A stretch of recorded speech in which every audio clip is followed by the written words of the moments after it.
Good day, everybody. I'm Steve Toohey from the Inland Group.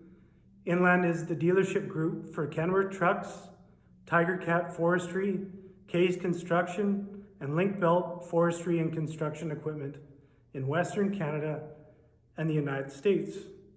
We have 2 locations on Vancouver Island, one in Nanaimo and one in Campbell River. It's our pleasure today to present the It's Good to Produce Goods session at the 2020 VIEA Summit. We're proud to sponsor the summit and support the Vancouver Island economy. Welcome to the Vancouver Island Economic Summits panel. It's good to produce goods, new thinking about local economic resiliency. My name is Carrie Slavens. I'll be your moderator for today, and I'm here from South Island Prosperity Partnership, and we're working on the South Island for economic resiliency in our area. In the wake of COVID-19, many people have raised questions about the dependence on global supply chains. But can we actually bring home commercial scale goods production in our region, while keeping with our environmental goals and our shared values that we all deserve to live in healthy, safe, and clean locales? Are both things possible? At a time when the move to localize the production of goods is strengthening, right alongside public demands for clean environment and a sound economy, our panel is going to explore the challenges and opportunities ahead, from a circular approach to the economy to new ways of thinking about how we use land wisely. And today, I'd like to introduce you to our panel. We have Economies Van Tonder, and she is from Metal Tech Alley, a very, very cool company located in Trail, BC. And they are dealing with resource materials in a way I think we can all learn a lot about. Paul Shorthouse is from Delphi. And Paul is going to be able to talk to us about new models of thinking about the circular economy and beyond. And we have Ross Blackwell from Urbanics. And Ross is going to talk to us a little bit about innovative uses of land use planning, what we need to think about as we move into the future. I'm going to start with you, Economies. Can you take 2 or 3 minutes and just introduce yourself and your company and tell us what you're all about? Thank you, Carrie. Thank you for having me here. My name is Economies Van Tonder. I'm the project coordinator for Metal Tech Alley. We are a marketing strategy for the Lower Columbia Initiatives Corporation, and we are situated in Trail in British Columbia. We do economic development for the Trail and Rossland area. We started this marketing strategy about 4 years ago, and we've been highly successful in promoting the area with what makes us different from other rural British Columbia communities. We have a unique ecosystem that includes digital fabrication and advanced materials or metallurgy, recycling and circular economy, and technology and innovation, all in the same region. That's great. And I thought it was very exciting because, as I told you, I've been through Trail many times, grew up in a resource town, and certainly know how much the innovation is needed. So that's a very exciting project, and we'll talk more to you about that as we go along. Let's move to Paul Shorthouse from Delphi. Paul, tell us a little bit about yourself and your company. Sure thing. Yeah, thanks for having me.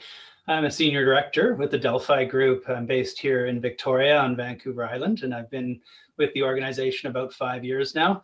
We're a strategy consultancy. Our headquarters is in Ottawa. We've been around for about 30 years, and we have offices across the country and a team of about 40.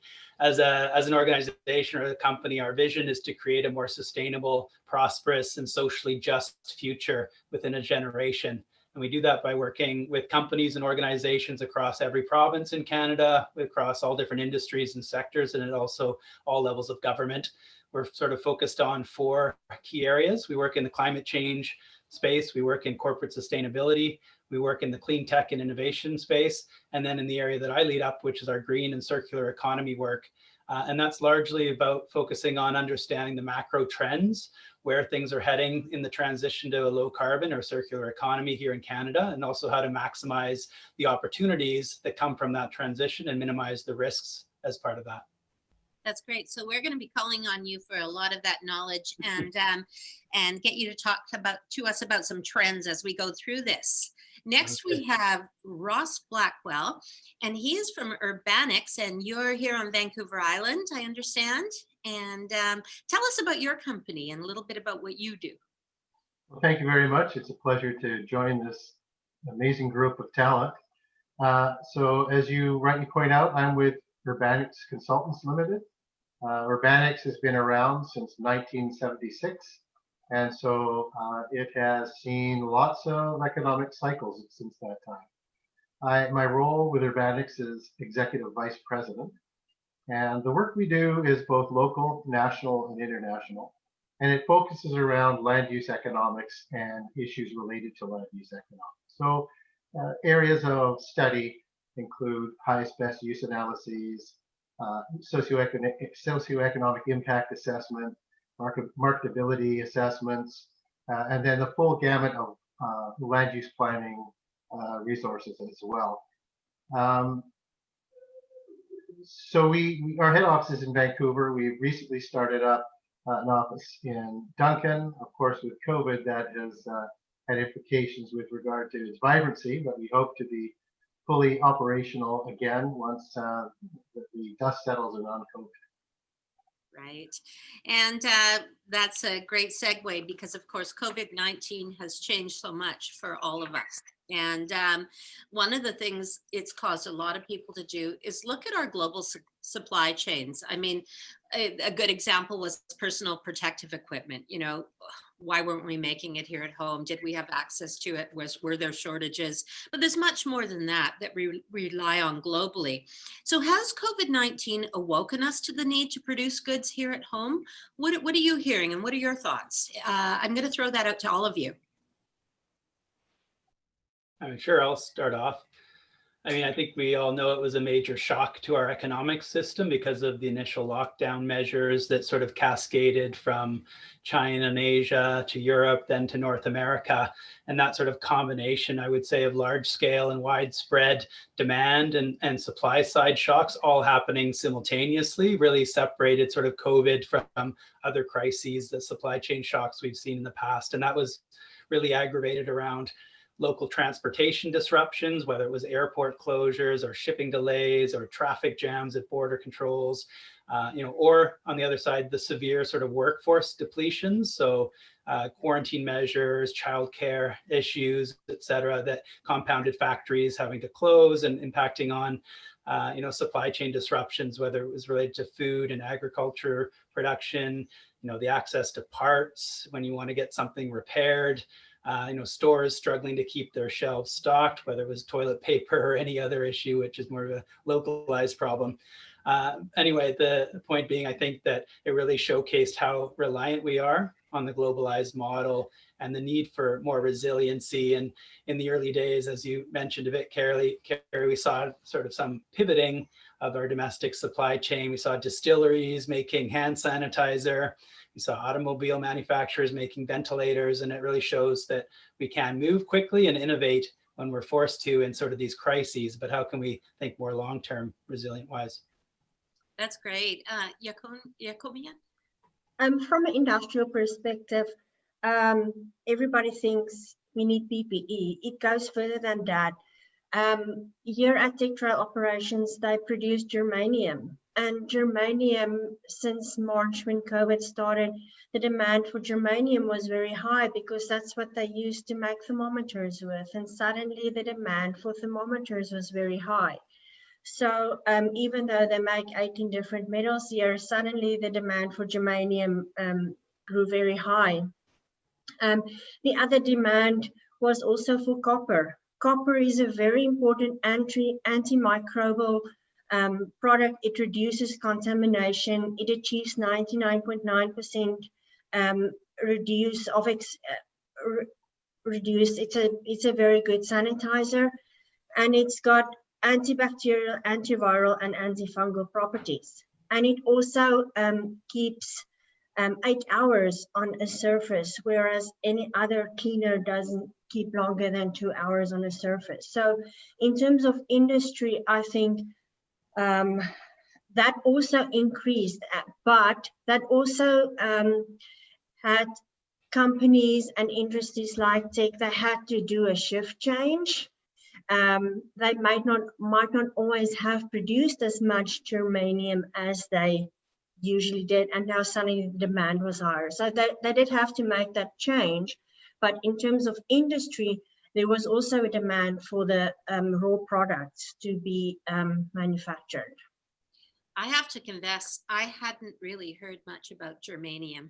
And I think a lot of us hadn't until COVID, and suddenly it became rather critical that we did know about that and were able to produce it or access it. Ross, you're coming at things, I know, from a slightly different point of view from land use, but I mean, you must have some thoughts too on local production and global supply chains. Can you share them with us?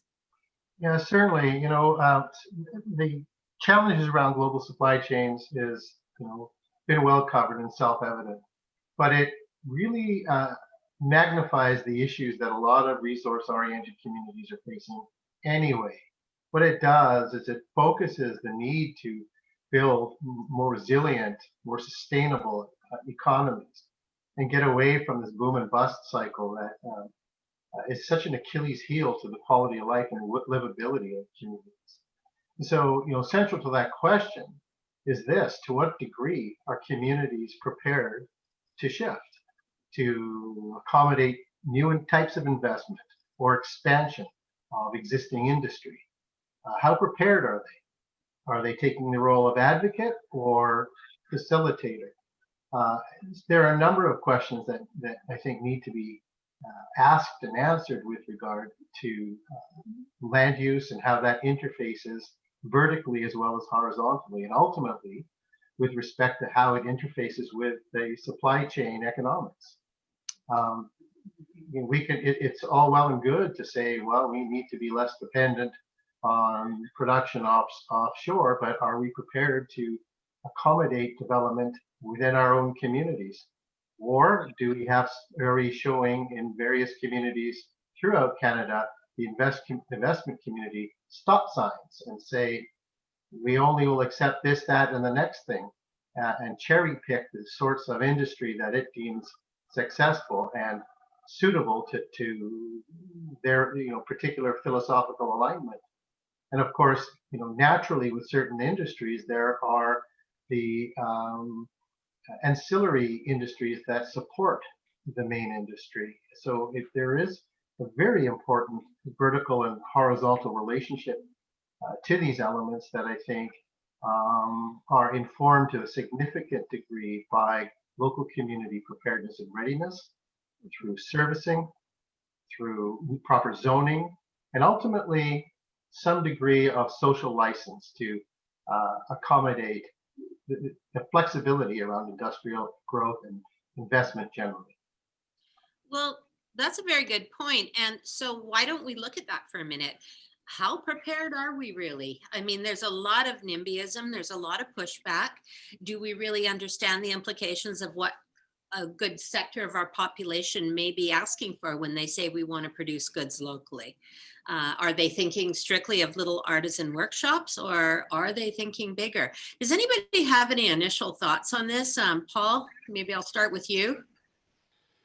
Sure. I mean, resiliency, I think, is the theme that's coming out here a bit. And, resiliency is all about how we respond to shocks. And I would say, the immediate term crisis or disruptions we've seen due to COVID, for example, are creating both, positives and negatives in terms of, this crisis. We're seeing, new social or environmental issues come to the forefront. Just as an example, increased demand for takeout containers and PPE, as you touched on earlier, or single-use items, as we're calling it, is creating a crisis with plastics in our environment, for example. And the drop in transportation has resulted in a decrease in demand for oil, and prices have decreased there, which makes it challenging for recycling plastics at the same time. So, a bit of a crisis on that side, but at the same time, we're seeing innovation coming out of all kinds of places. New research from UBC, for example, just developed a biodegradable face mask from wood waste. And so we're seeing sort of new innovation in that area. I think over the long term, to become more resilient, we really need to think about flexibility in terms of, how we work, how we source our supply chain inputs, the diversity of the products and the product models that we're using and the types of customers that are being served. And also thinking about, how technology can help to address some of those issues. So we're seeing more virtual meeting technology. We're seeing, the application of automation or robotics in some cases to deal with workforce issues. We're seeing, additive manufacturing or 3D printing of parts in the supply chain that is allowing those supply chains to be closer to where they're needed. And also the idea of sort of eliminating waste in terms of ensuring we're getting the highest value out of our resources and our materials. So more value added manufacturing. So just as one example, within in sort of the wood and forestry sector, biomaterials like biopharmaceuticals and biochemicals create 3 to 5 times more jobs than using just raw logs or traditional lumber or bioenergy. So it's about rethinking kind of what we have, how we use that, how we get the most value out of it, and looking at how to ensure kind of reliable access to those local inputs. Okay, that's a great point. And you do that in Trail to a large extent. Yes. Can you talk about how that worked with your community? And I mean, you had to gather some community buy-in, obviously, there. Yeah. Tech has been in, or previously Comenco, they have been in the area since 1896. So they have a very long history here. Over the years, it has changed to become more environmentally friendly. But I think for us is we are unique in the sense that we produce as well as recycle. So therefore, we start in a linear loop, but we end in a circular one. And we are the personification of Kate Raworth's donut concept. So you picture a classic donut with the circle with a hole in the middle, and you have the inside and the outside of the donut. So the inner circle is the social foundation, and the outer circle is the ecological ceiling. So for us, the social foundation is everything that we need in order to live. So we produce those goods in order to live. But you need to take the outer circle, which is the ecological ceiling, into account, and the boundaries that you have in terms of that ecological ceiling. And you have to respect that if you want the earth to thrive and to survive. So for us, it's a system where we have to survive, but you have to do it in the boundaries of what the earth gives you. Okay, well said. Ross, do you have anything to add to this discussion around nothing further to the comments, specifically in relation to the perpetual challenge of developing more resilient economies for boom and bust communities, which all of this is connected to. And of course, the bedrock to this whole discussion is who can do what, where, how, and for how much. And so those kinds of questions are central to unpacking a community's preparedness to take on investment. Mm-hmm. So when your firm is working in a community or whatever, how do you go about, I mean, is part of your role to kind of look at community preparedness when you're looking at land use planning and whatnot, and how do you gauge it? Well, of course, every community, as you can well imagine, has its own personalities, own unique characteristics that are informed by its setting, the peripheral influences, as well as the internal influences that affect the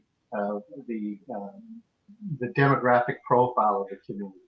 In other words, is the community particularly young relative to the provincial average, or older relative to the provincial average? Do they have a higher than average income or lower, etc.? So all of these considerations create a unique paradigm. And so when we are looking at questions of highest and best use, certainly one of the elephants in the room is the question of whether or not the community is ready, willing, and able to both take on new investment, but accommodate vertical and horizontal integration of peripheral and related supporting industry. In other words, if industry can't bring on board supporting business, or I suppose a workforce, they're not going to be inclined to invest in that community. And as I think we're all painfully aware, major investment is footless. It can locate anywhere, and it has, business generally, and industrial business more specifically, is locationally sensitive and typically likes to locate by key transportation nodes or close to the market. And so we have to be mindful of that when we're talking about some of these communities that don't benefit based on its transportation advantages. Looking at trail is not as locationally optimal as, let's say, Richmond might be if you are looking to transport product by ship.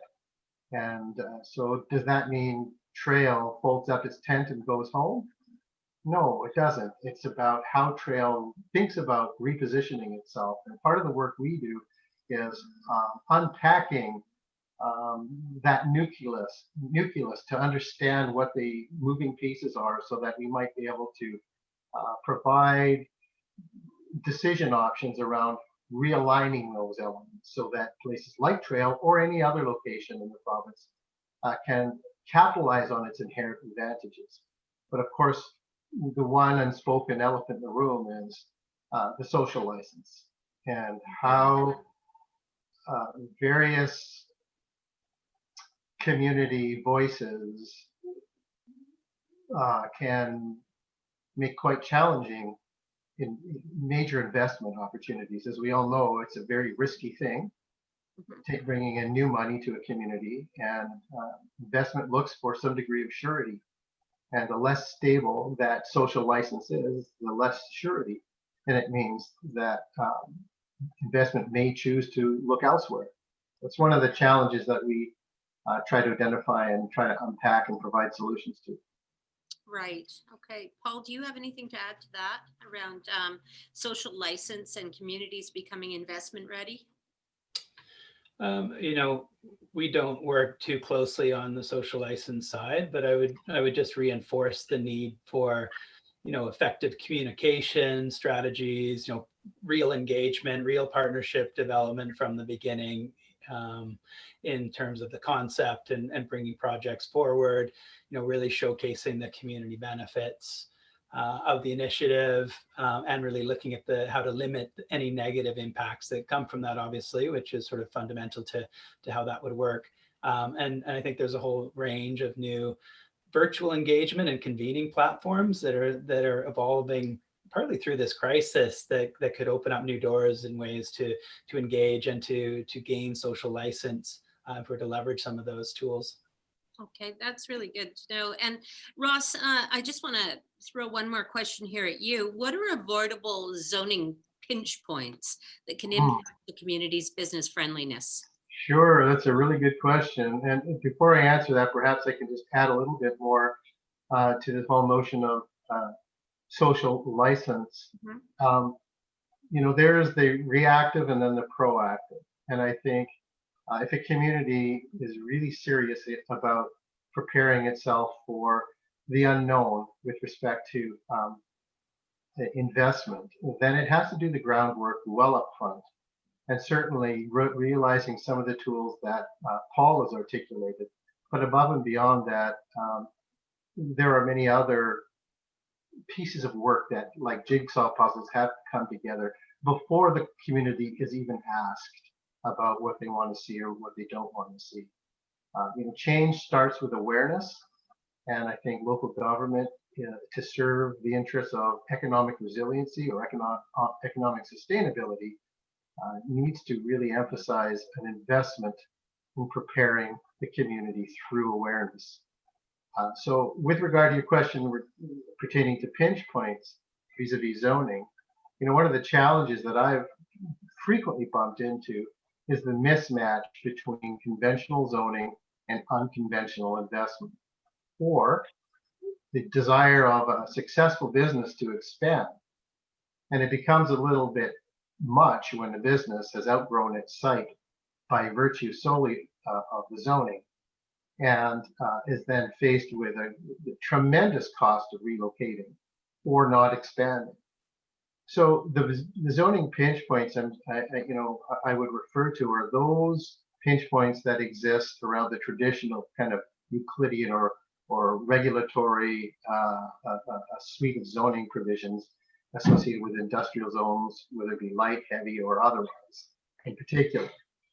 And those pinch points pertain to things like site coverage, maximum permissible site coverage, or things like not permitting storage in the front of a building, or certain frontage improvement obligations. The list goes on and on and on. And the pinch point is this: frequently the zoning regulations are generic. They are designed to to find a generic application to guard against certain potential impacts, whether they're real or imagined. They're put in place just in case. So that one size fits all may well create significant problems for new investment that doesn't perfectly align with the rezoning, and then is forced to go through the gauntlet of public hearings and so forth, should they want to pursue rezoning. And the uncertainty and the potential for social discord and activism associated with the rezoning can be more than enough to cause investors to choose other locations that are in fact pre-zoned in a sort of zoning that I would refer to as a flex zoning that you're able to manipulate and play with. It gives you a lot of latitude to accommodate unforeseen situations, so long as baseline conditions are respected. How they're respected is less important. It's that they are respected. So things like avoiding pollution of the groundwater and that sort of thing. So rather than prescribing how in the zoning bylaw or a bylaw related to the zoning bylaw, so long as it's accounted for, but in that context, providing flexibility makes a community more able to deal with the unforeseen opportunities that may present themselves. Okay, that's really interesting. Well, one thing that has been moving forward over recent years is a greater awareness of how we live in our environment, how we use our resources. I mean, I remember learning about the cradle to cradle concept, and now, of course, we're talking about the circular economy. And you've both mentioned it, Paul and Yakomian. So why don't we give our viewers just a little more of a definition? What is the circular economy? Sure, maybe I'll start, Yakomin, if that's okay, and you can add to that. So, I mean, I think it's really, circular economy is a concept that's kind of come to the forefront in North America recently, but it's been around for a decade or more in Europe and Asia, and it's really bringing together thinking that's been around for a long time. You mentioned cradle to cradle, Carrie, but it's building on the concept of sustainable development, industrial ecology, product design, innovation under one umbrella. And it's really about moving away from what we have today, which we call sort of a linear model, which is sort of take or extract, you make, and at the end of the product's lifetime, you dispose or waste of that product. So sort of a linear in a sense. And what the circular economy is looking to do is to essentially, within sort of the planet of finite resources that we live on, decouple those finite resources from economic activity and eliminate sort of the concept of waste, so that really we're thinking about these as resources for perpetuity in a sense. And so it's about sort of three key principles. So rethinking, which is about sort of reducing resource consumption and designing waste and pollution out of our products and services. The second one is sort of optimizing, so keeping products and components at their highest value and in use for as long as possible while we minimize sort of those losses. So that includes, design for durability, more reuse, more repairability of products, for example. And then lastly, sort of a regenerate, so looking at how to preserve ecosystems and regenerate natural capital. And so you'll hear like a really heavy focus on business models and other areas that focus on the upstream components of waste prevention through eco-design and repair, reuse, remanufacturing, and minimizing sort of incineration and disposal. But through that sort of rethinking, it really creates major opportunities for new investment, for innovation, for jobs and businesses. So yeah.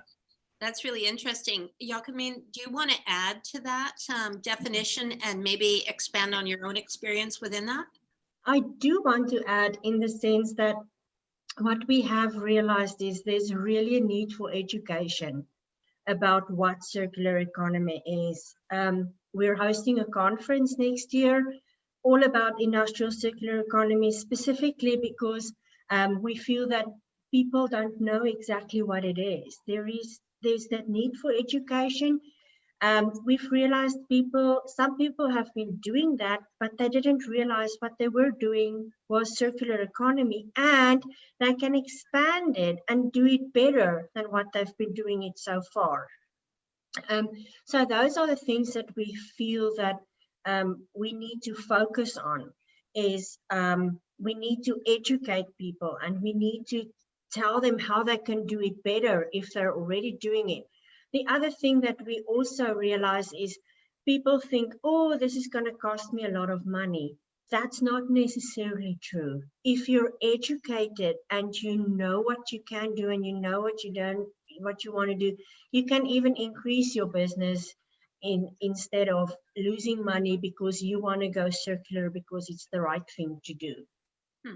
That's very interesting. And beyond what you're doing in Trail, have you heard of other examples in Canada or BC of the circular economy that you can look to and say, this is something very cool that is happening and that we can learn from? I throw that out to any of you, but Yakumin, maybe you can start.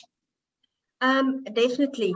We've been working with a company from Birmingham in England, and they are what they call is they want to close the international circular economy loop.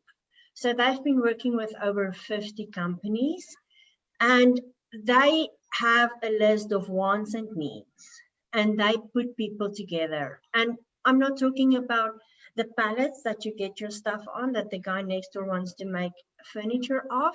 I'm talking about way a bigger scale than that. And I think if everybody can just be on that bandwagon, we will have the perfect circular economy in the world to work on.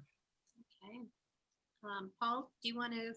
Sure. I mean, there's a huge amount of examples that are growing almost on a daily basis. Europe has been out in front, but we're really starting to recognize sort of the unique benefits in North America. The circular economy is a broad topic, but there's all sorts of different business models that have sort of been proven under this. And I would say there's examples of all these different business types in Canada, and we're seeing, examples in sort of circular supply chains, for example, where you're taking recycled or renewable materials as inputs instead of using non-renewable resources, and putting those into the supply chain. So almost like a secondary supply chain. There's a company called Chop Value that's based in Vancouver, but they're actually also now in Victoria. They're using recycled or used chopsticks and upcycling those into furniture and into really cool consumer products in place of using How many chopsticks? Thousands, isn't it? Please not ask difficult questions. I think there's thousands of chopsticks that we're going to waste before Chop Value came in. For sure. Yeah, so that's one example. There's others that are even shifting the concept of product ownership to almost product as a service. So for example, Philips, the lighting company, is selling lighting as a service more so than owning the light bulb.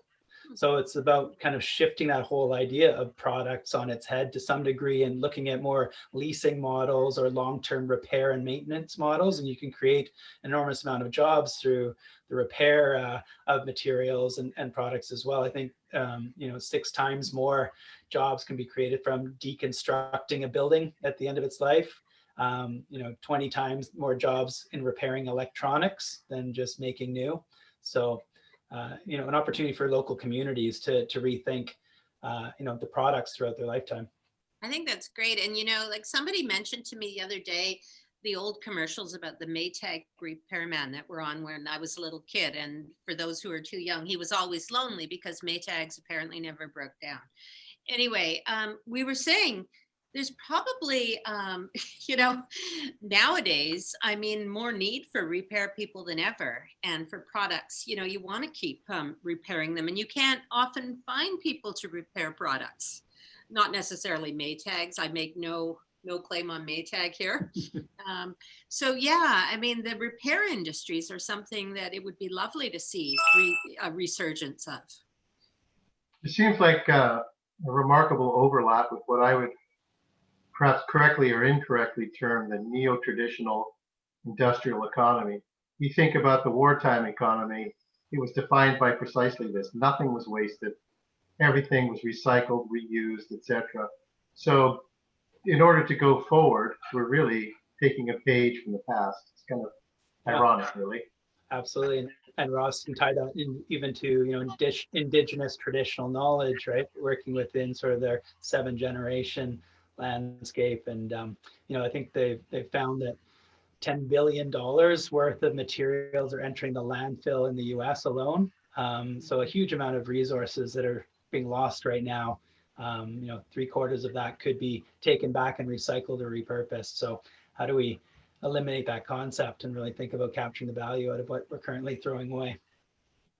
Well, I guess that kind of brings up the, you know, it brings up the next question, moving away from, as you say, linear take, make, waste approach.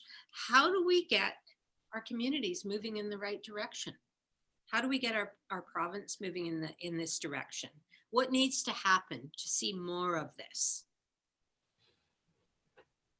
Well, great question. I think the province and even our local communities, Nanaimo, Victoria, Vancouver, others are awake and you know, even within the Emerging Economy Task Force report that went to the BC government earlier this year, it highlighted the need to move to more circular economy policies and supports. And I think there's sort of 4 areas that have been identified as key drivers for the circular economy in North America. Innovation is one of the key ones. We need to incentivize and find processes for new business models, product innovation, you know, supply chain innovation. You need sort of the supporting policy and standards that can drive this, both on the regulatory side, but also on the financial incentives and that government can help to support. And you also need sort of the workforce and skills training to go along with that, and that kind of ties in with the awareness and education piece that was flagged earlier. So those are you know, some core pieces. And then finally, you need the infrastructure to actually do that. So this probably ties back to Ross's point around land use and to some of the work that's happening in the trail region around, you know, having high quality sorting, separation, you know, the ability to use infrastructure to do remanufacturing. It's really thinking about reverse logistics and material flow. And those are things that are not concepts that we're traditionally thinking about in the linear economy. So how do we design and think about land use and setting up regulations and bylaws that can support some of that? Well, yeah, and Jacqueline, you've seen some of this in action. What does it take for communities? What do we need to get people moving in this direction? From governments, from our communities, from our leaders? We need leadership in that. We need education. We need leadership in that. And then if you look at the situation we are in, Tech is a big company. It's one of the biggest companies in British Columbia. If they take leadership in that, then the rest will follow. The community will follow. At this point, 25% of the lead that goes through the lead smelter here at Tech is recycled lead. So they have the earmark to grow that number to more than 25%, and then everything that gets mined get less. So if you have that on board, it's easy to go to the municipality and the people on the ground to sell them the concept.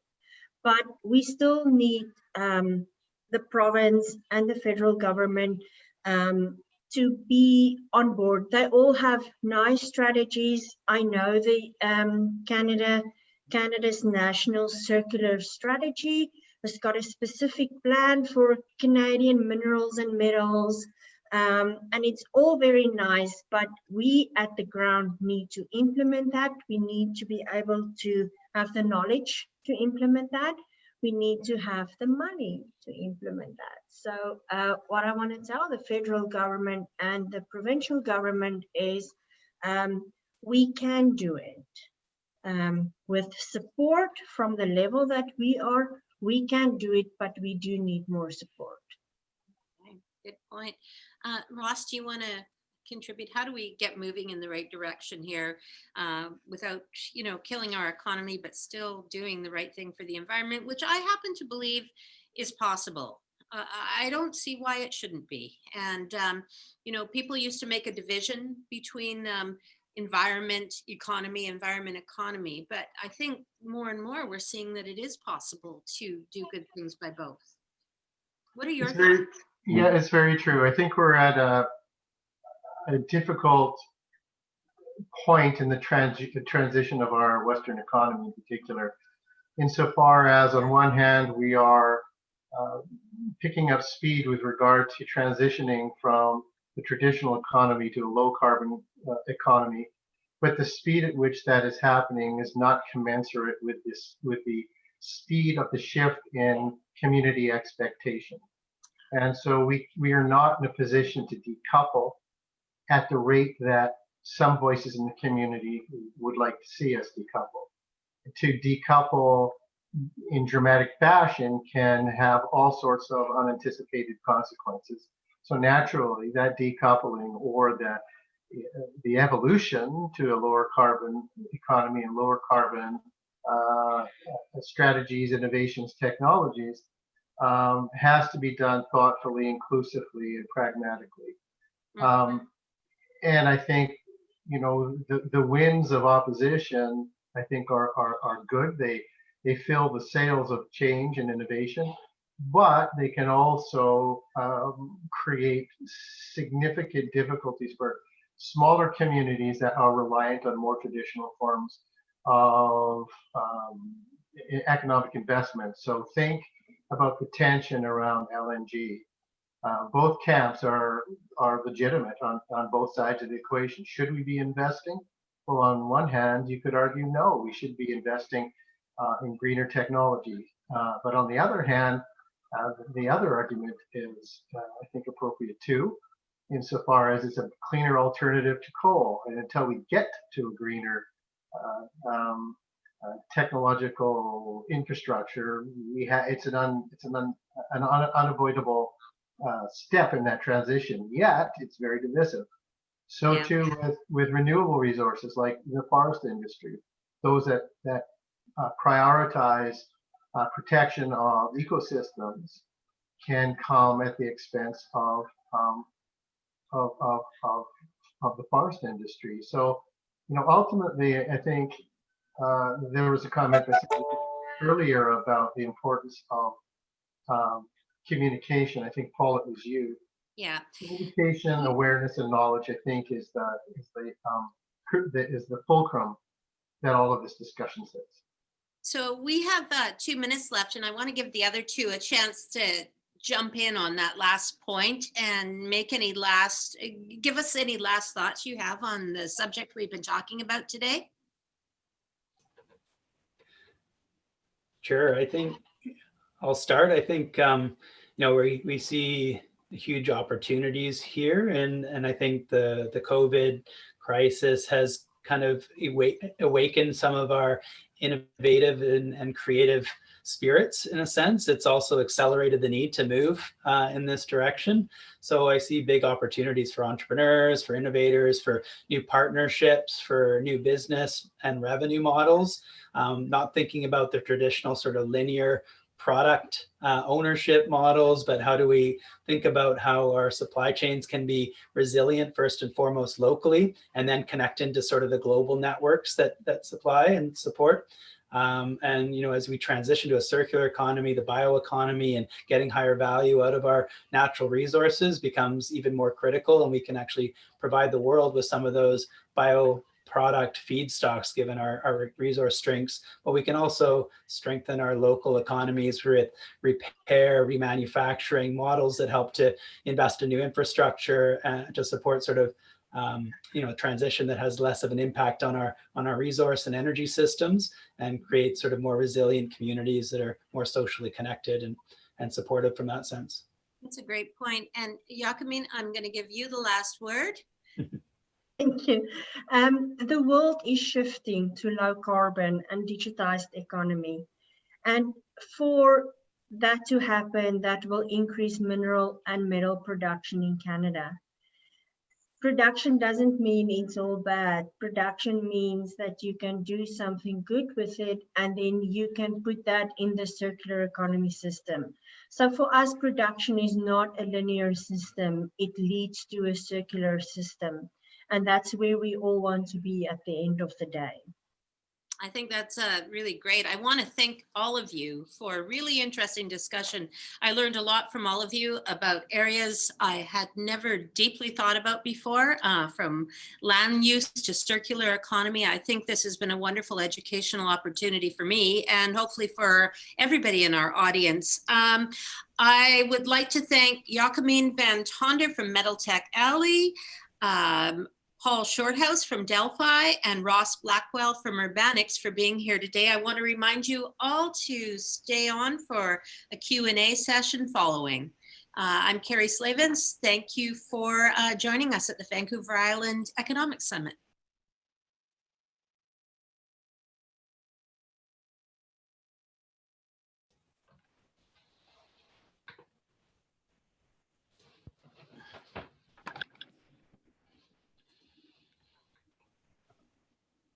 Morning.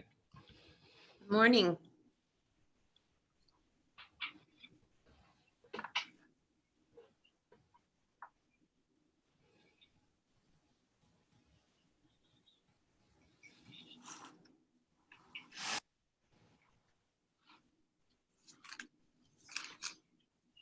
Good morning.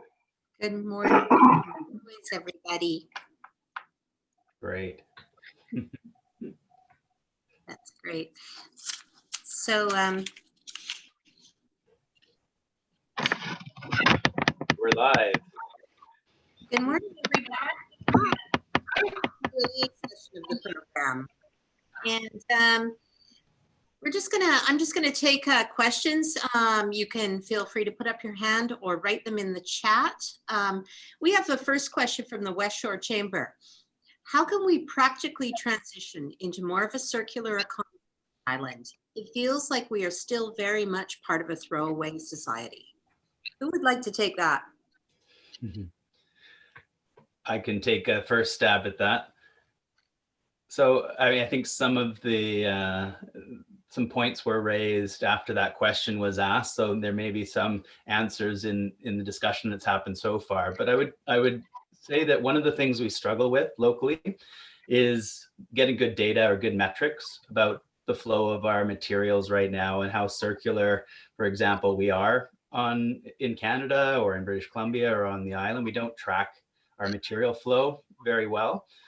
There's research by other groups called by Circle Economy, for example, that talks about how Norway is only about 2.4% circular, and globally we're less than 9% circular. So that's a good question about how circular we are on the island. We know a lot of materials are imported. We know we export a lot of our wastes right now. So shifting that sort of linear economy on Vancouver Island will require sort of multi-phased approach, bottom-up sort of thinking, as well as top-down approaches from government and communities. So things like regulation around extended producer responsibility to make sure things are handled by producers at the end, and also helps the producers rethink their products and redesign their packaging. So there's that innovation side.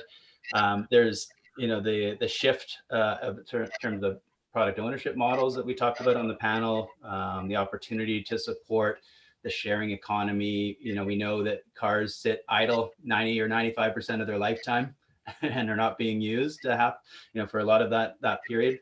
So how do we look at more sharing models? For example, we can look at examples locally of incentivizing innovation. So Project Zero out of Victoria is running a circular economy incubator, helping new business models and new sort of circular products thrive here on the island.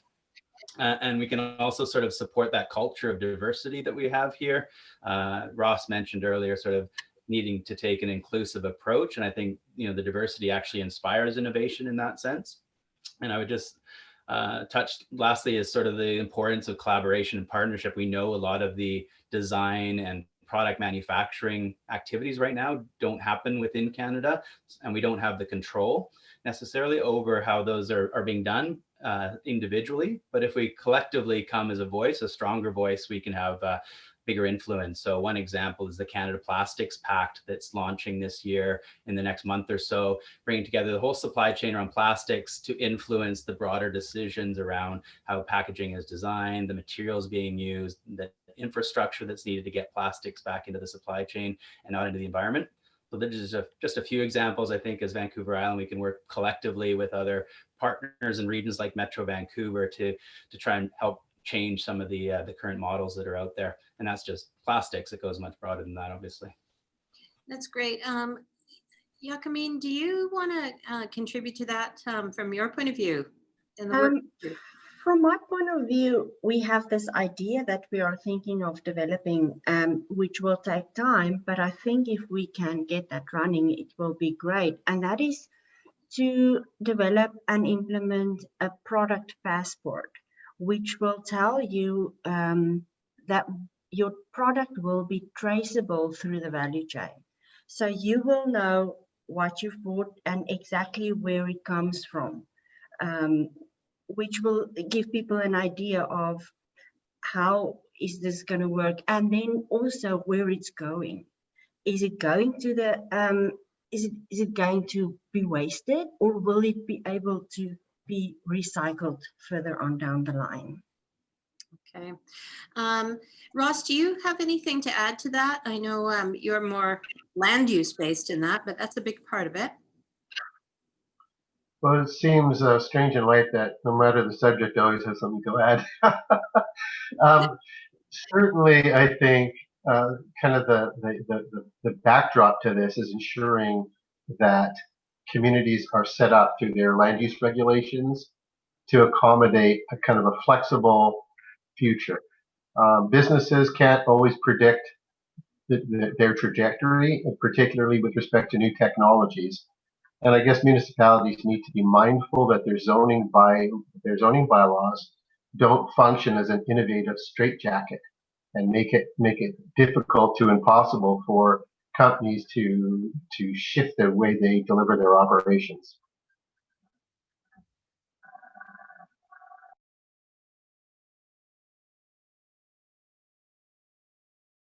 Of Zoom being live, isn't it?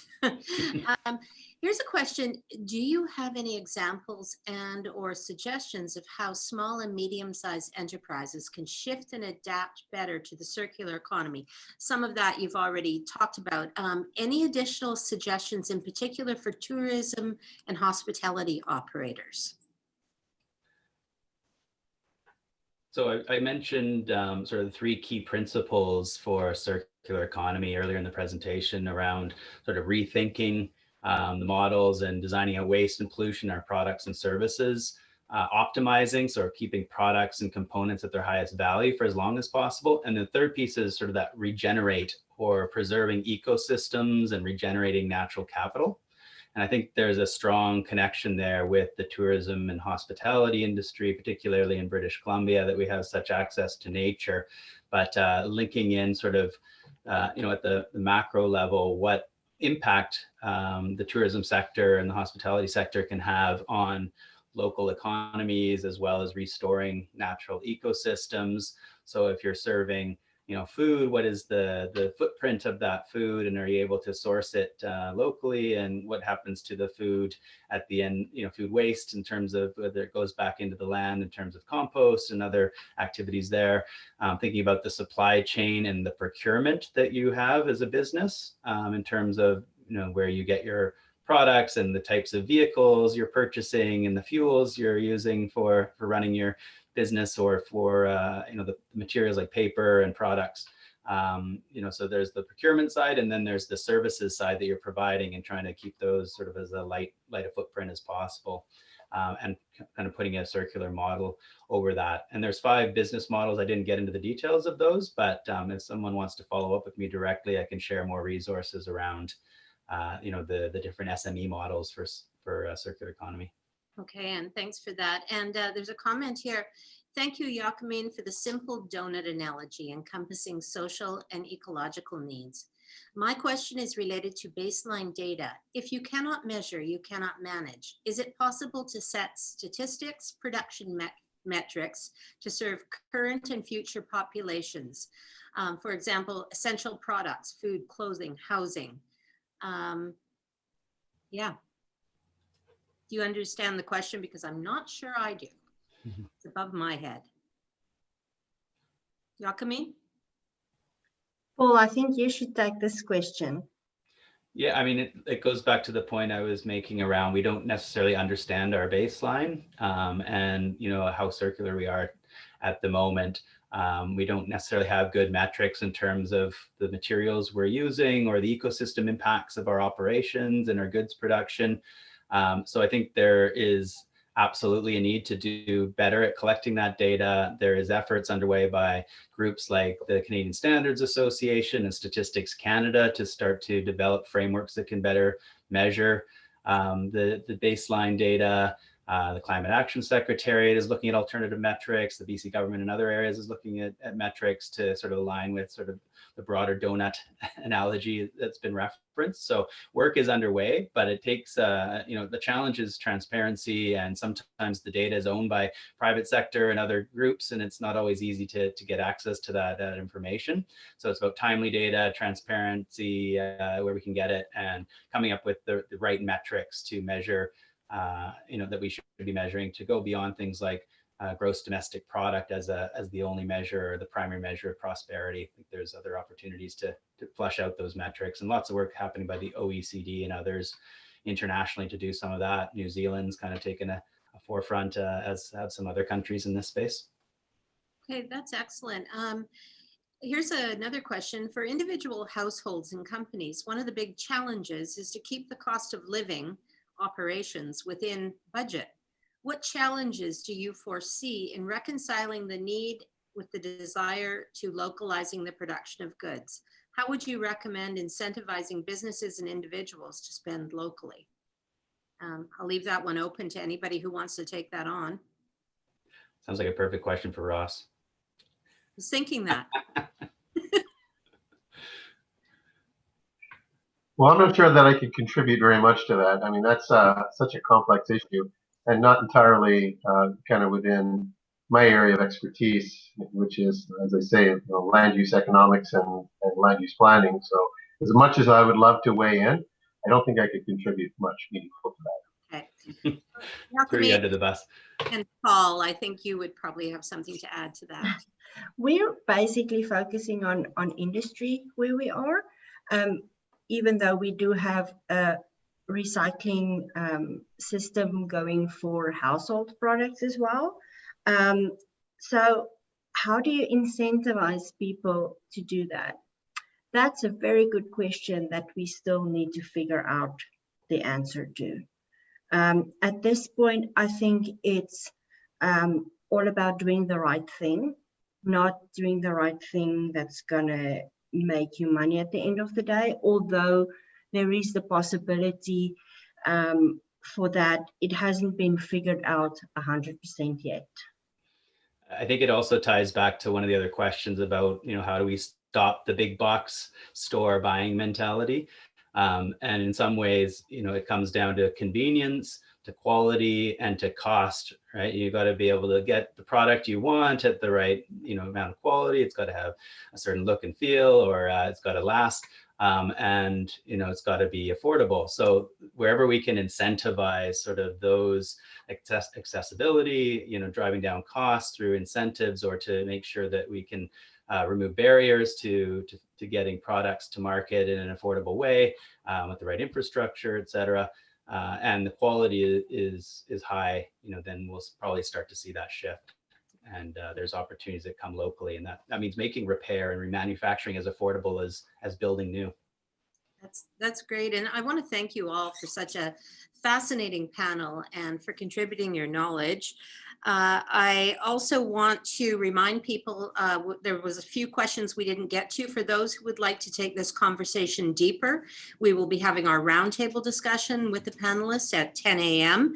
I want to thank the session sponsor, Inland, and I want to say that each panelist will receive a gift from St. Jean's Cannery and Smokehouse, which I can tell you is always fantastic. So thank you for being here, and we'll see some of you at the round table. Bye-bye now. Thank you. Lovely.